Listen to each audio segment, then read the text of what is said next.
Douglas Murray has done since is Doug keeps throwing out the term revisionism as if it's just a given that we're supposed to hate revisionism. He's like, oh, these people just keep doing revisionist history. And I'm wondering if you can just make a case for revisionism from a libertarian perspective. Absolutely.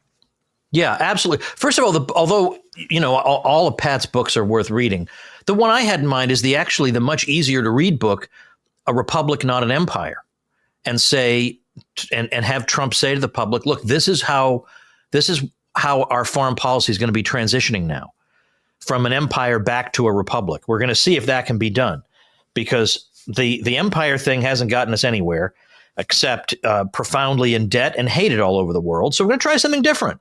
We're actually going to try something different.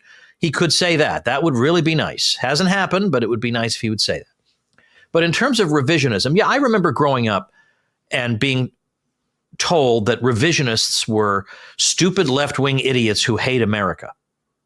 Now, there are revisionists who spend their time arguing that the American government has actually done a lot of terrible things. I have no problem with that, because I am not the American government. I mean, there are so many people who get offended when historians criticize the U.S. government. Look, you and the U.S. government are two different things.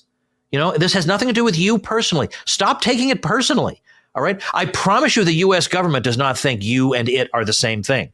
So don't be so unhappy about this. A revisionist is simply saying that maybe we didn't get it right the first time through. What are the chances we got everything right the first time through?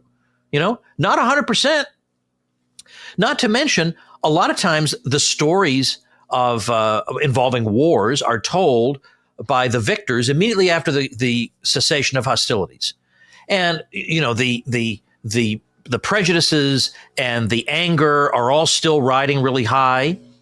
And is it likely that under those conditions, we're going to get the real story of what happened? I doubt it.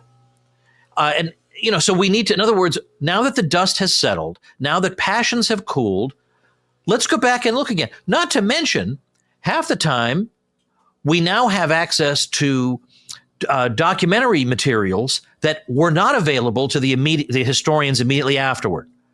We now have the papers of such and such Secretary of State, which are available at the Library of Congress, or we have the diaries of this person, or we have volumes and volumes of records of one department after another in some other country that we can now look at and see if it tells the same story or not, or maybe it tells a different story. There's nothing wrong with that.